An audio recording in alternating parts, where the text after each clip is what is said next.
Hi everyone, I'm Dr. Denise and this is a short talk about the case number 1 of City University of Seattle. To talk about it, we need to understand what an adverse event means in healthcare. It is an unwanted incident that can result in a harm for the patient. And the objective of all of this talk is to learn from the experience to improve our service in healthcare. Well, we will explore the challenges that healthcare professionals face in the prevention of the management, the medical events such as surgical care. We will also emphasize the learning lessons that can give the practice toward greater patient safety, and it's important to remind that we are not going to reprimand nobody. We are going to start addressing, understanding, and not reprimanding. We are going to start taking a look in the case and analyzing. We're going to stop on each part that it could be important to keep understanding.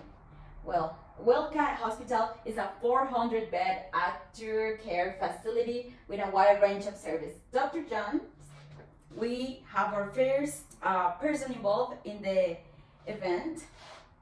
Is a cardiothoracic surgeon at the facility and has been practicing in the area for the past 6 years. Is not a new doctor, is an experimental doctor, and we will infer that he knows the procedures pretty well. Dr. Jones is performing a coronary bypass procedure on a 59-year-old patient. We have 2 points here that are important. He is doing a pretty high-risk surgery, a coronary bypass, and is a patient with an important age that we can know comorbs that this increase the risk. Okay, all throughout the procedure is going well. It took more time than usual to complete because prior to the beginning, the anesthesiologist need extra time to ensure, as I've experienced with an anesthesia, due to the patient's asthma and sleep apnea. As we said, the patient could have comorbid, and as we can see, he does.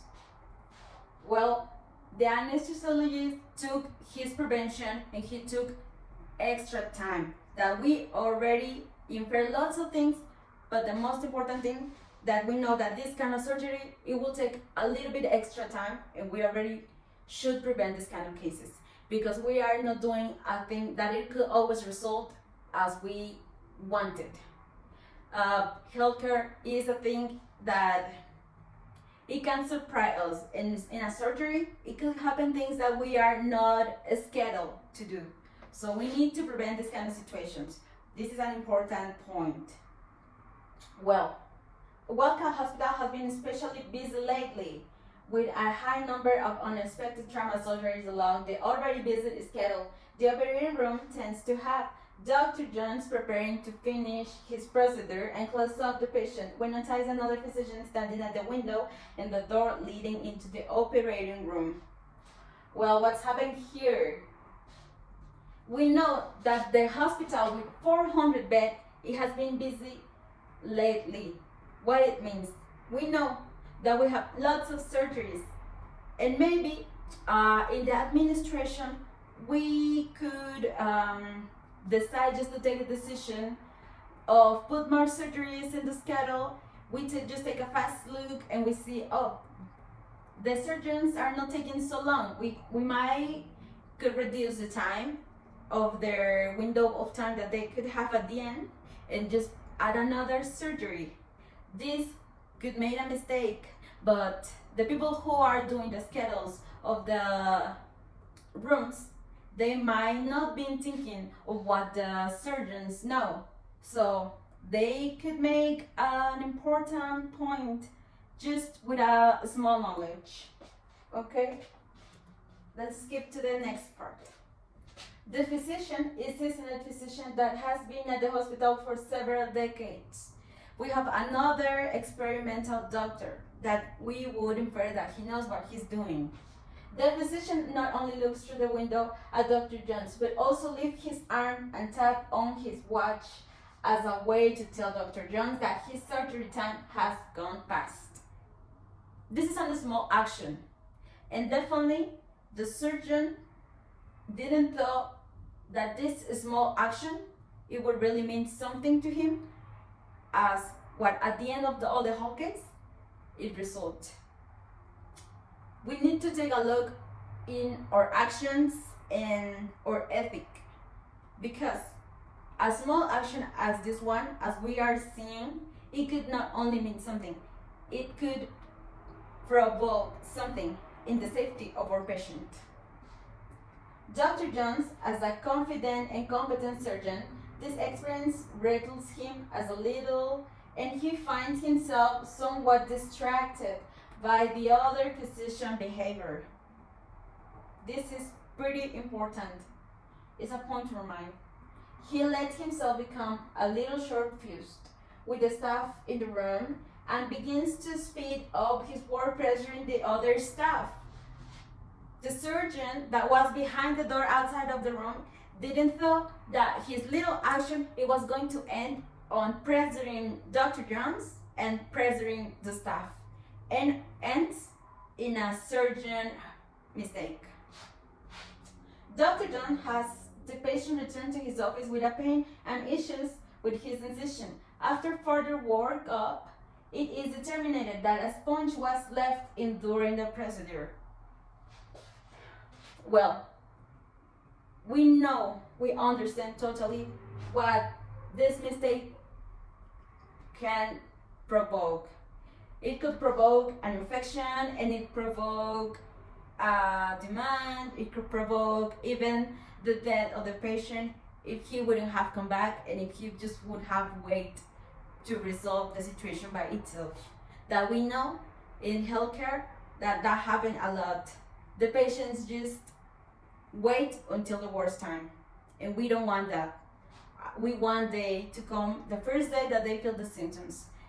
By lucky, the patient came back, but we could do something. But what if we wouldn't? And at the end, we would have find the patient in a worse situation, in a non-bad situation.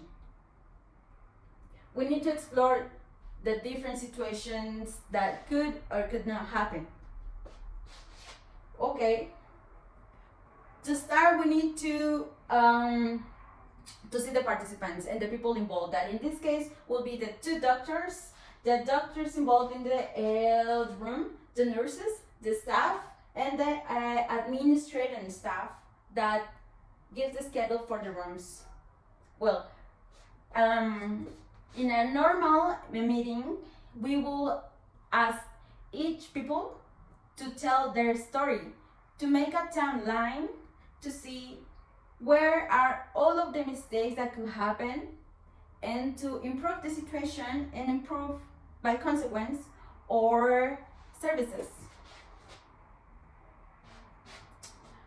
As this little protocol, we need to remind this every day and every time in every surgery. This is a little protocol that we need to know in healthcare. Every healthcare service provider need to know the essential actions for patient safety. And in a normal meeting, I will ask you to tell me these steps. So if you don't know them, then go to your house and study them, because you need to remind them every time you're gonna make a procedure. Let's see them. Identify the patient. Improve the effective communication that it failed. Improve the safety or high alert medication. Ensure correct site, correct procedure, correct patient, and correct surgery. That we failed. We didn't make a correct procedure. Reduce the risk to healthcare associated to infections, and reduce the risk for the patient. We failed to, by consequence, in the end. We already know the mistakes. Once we already did this, we identify them, we can start or keep going in our investigations.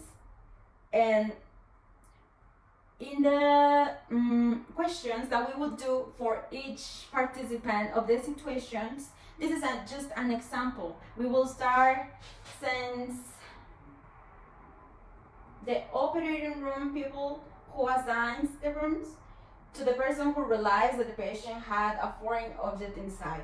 And this is just an example of the questions that we will start doing. how many surgeries were booked at the day, how long did each one have, and how much space was there between each one. Also, we need to understand and know the causes. What can cause a mistake in the medical situation? We have different kind of risks because the elements that participate in this kind of situations, it could be sense natural from human actions, technology, administrative control, or physical kind. All of these work together to make, in this case, the surgery worked. Because let's talk an example from the physical kind or a human action. Our surgeon know that you shouldn't be drinking before a surgery, and this is ethic, and this is a human action, and this is a physical repercussion. So different kind of things could be involved in causes that we work every day, and this is what this meeting is about, to prevent and improve these kind of situations. We recognize them and we avoid them. We work to eliminate, to reduce the mistakes. For keep going, we are going to complete this fish scan with all of the participants of the advert event. We are going to fulfill. We need to settle what was our problem to our point of view, and then give our support to the situation to improve this kind of events. Because we already recognize we can have mistakes in the equipment, in the process, in the people involved, in the management, in the environmental, in the materials. We are just gonna give an example. I will give an support as in the people. We might have people that is not prepared, that they are in their first month of work and they don't know the protocols, they don't know the material, or how do we work at the hospital. We need to make capacitations. That's an important part, and I will support this for this situation. That is our next point. With all of our support of ideas, I did just a little list about in what our equipment could be capacitated for. An example is safety in surgical procedures. We are going to review the protocols and identify the risks. Effective communication. Techniques to communicate effectively, communication to promote a good work environment. Crisis management, simulation response to adverse events, strategies to make effective and quick decisions. Another will be emotions at work. We could be preparing the mental health, managing emotions at work, and stress management. The professional ethics, the responsibility of medical personnel. All of these small lists were prepared in order of what happened in our event in this case. In different cases, we will infer different kind of conferences to prepare our people, our workers. But these ideas of conferences were in order to our case to give the knowledge necessary to our people to handle this kind of situation. In conclusion, I just want you to take a small piece. In a normal meeting, I will ask you to tell me, what are you taking home today? What are you taking home of knowledge today? What did you learn? I want you to rescue these small points. Factors, procedure and time. This is more important than you thought. We already learned this. To spread the culture of the patient security, that is our main objective. And my proposals, verifications of protocols, training sessions, and surgical scheduling to ensure adequate times between the procedures. But in a normal meeting, with all of the involved people, we will get more ideas, we will get more solutions, and this is a situation that we all need to talk as a group, as a team work.